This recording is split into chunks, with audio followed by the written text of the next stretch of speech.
চাওক, প্ৰথম কথা হ'ল যে মই আজি ভাৰতীয় জাতীয় কংগ্ৰেছত যোগদান কৰিছোঁ আৰু মই যি বক্তব্য দিছোঁ মোৰ সম্পূৰ্ণ বক্তব্যখিনি আপোনালোকে শুনিব।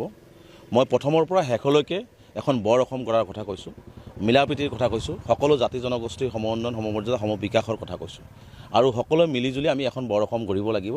যি বিজেপিৰ যি সাম্প্ৰদায়িকতা সৃষ্টি কৰি আমাৰ মাজত ভেদভাৱ সৃষ্টি কৰি আছে, মুখ্যমন্ত্ৰীয়ে যি ধৰণে একদম নিম্ন খাবৰ কথা বতৰা কৈ উজনি নামনি জিলা জিলা ভাগ কৰি পেলাই যিটা মানে আমাৰ মাজত এটা ভাঙন সৃষ্টি কৰি আছে, এই ভাঙনৰ পৰা মুক্ত কৰি আমি এখন আমাৰ বৃহত্তৰ অসমীয়া জাতিটো এক হৈ কেনেকৈ আমি উজনি নামনি বৰাক ব্ৰহ্মপুত্ৰ শদিয়াৰ পৰা ধুবুৰীলৈকে আমি একত্ৰিতভাৱে থাকিব পাৰোঁ, তাৰ কাৰণে মুখ্যমন্ত্ৰীৰ এই বক্তব্যবিলাকৰ বিৰুদ্ধে আমি বা মুখ্যমন্ত্ৰীয়ে কোৱা এই ধৰণৰ নিম্ন খাবৰ কথা বতৰাবিলাকৰ বিৰুদ্ধে গৈ আমি এখন গৌৰৱ গগৈ ডাঙৰীয়াৰ নেতৃত্বত এখন বৰ অসম গঢ়িব লাগিব বুলি মই প্ৰথমৰ পৰাই বক্তব্যখিনি দি আহিছিলোঁ। তাৰ পৰিপ্ৰেক্ষিতত মই কৈছোঁ যে শিৱসাগৰৰ উন্নয়ন হ'ব লাগিব, সমন্বয় হ'ব লাগিব, ধুবুৰীতো হ'ব লাগিব, আজি ডিব্ৰুগড় তিনিচুকীয়া হ'ব লাগিব। গতিকে আজি সমগ্ৰ অসমে শদিয়াৰ পৰা ধুবুৰীলৈকে বৰাকৰ পৰা ব্ৰহ্মপুত্ৰলৈকে সকলোৱে একত্ৰিতভাৱে সমন্বয় আৰু উন্নয়নৰ কথাটোৱে মই কৈছিলোঁ, সমন্বয় আৰু উন্নয়নৰ কথাটো কৈছিলোঁ। কিন্তু একাংশই আচলতে একাংশ সংবাদ মাধ্যমতো দেখিছোঁ বা একাংশ ব্যক্তি বিশেষকো দেখিছোঁ বা বক্তব্যটোক বিকৃত কৰি আচলতে এটা মানে পৰিৱেশটো বেলেগ ফালে ঢাল খোলাবলৈ চেষ্টা কৰা হৈছে।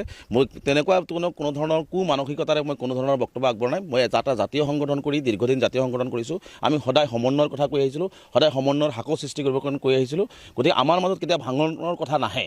গতিকে মোৰ যদি তেনেকুৱা কোনো অভিপ্ৰায় থাকিলেহেঁতেন নিশ্চিতভাৱে মই তেনেহ'লে আমি ছেকুলাৰ পাৰ্টি ইতিহাস প্ৰসিদ্ধ ভাৰতীয় জাতীয় কংগ্ৰেছত মই যোগদান নকৰি বেলেগত যোগদান কৰিলোহেঁতেন। গতিকে মই স্পষ্টকৈ কৈছোঁ যে মোৰ বক্তব্যটোক সম্পূৰ্ণ উদ্দেশ্যপ্ৰণোদিতভাৱে আচলতে এইটো বিকৃত কৰি পেলাই এটা পৰিৱেশ বেলেগ ফালে ঢাল খুৱাবৰ কাৰণে একাংশই চেষ্টা কৰি থকা হৈছে। এইটো অতিকৈ দুৰ্ভাগ্যজনক, অতিকৈ নিন্দনীয়। মই প্ৰথমৰ পৰাই কৈছোঁ বৰ অসম কৰিব লাগে। আমি শিৱসাগৰৰ উন্নয়ন ধুবুৰীতো হ'ব লাগিব, ধুবুৰী আৰু শিৱসাগৰৰ মাজত সমন্বয় হ'ব লাগিব, বৰাকৰ পৰা শিৱসাগৰৰ লগত সমন্বয় হ'ব লাগিব, অৰ্থনৈতিক উন্নয়ন হ'ব লাগিব, তেতিয়াহে আমি এখন সুন্দৰ সৰ্বাংগীন অসম পাম। গতিকে এই বক্তব্যটোকে আচলতে বিভিন্নজনে বিভিন্ন প্ৰকাৰে আচলতে একাংশ সংবাদ মাধ্যম হওক বা ব্যক্তি বিশেষে বেলেগ বেলেগ ৰূপ দি পেলাই আচলতে বিষয়টো বেলেগ ফালে ঢাল খুৱাবৰ কাৰণে চেষ্টা কৰা হৈছে। গতিকে তেনেকুৱা নকৰিবৰ কাৰণে মই সকলোকে আহ্বান জনাইছোঁ।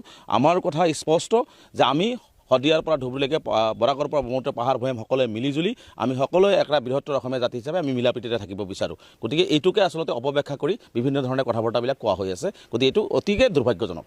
একাংশই যেনেকুৱা ধৰণে কথা বতৰাবিলাক কৈ আছে আচলতে কথাটো তেনেকুৱা নহয়। মই পুনৰবাৰ কৈছোঁ যে মই প্ৰথমৰ পৰা শেষলৈকে মিলাপ্ৰীতি বৰ অসম আৰু সমন্বয়ৰ কথাই কৈ আহিছোঁ।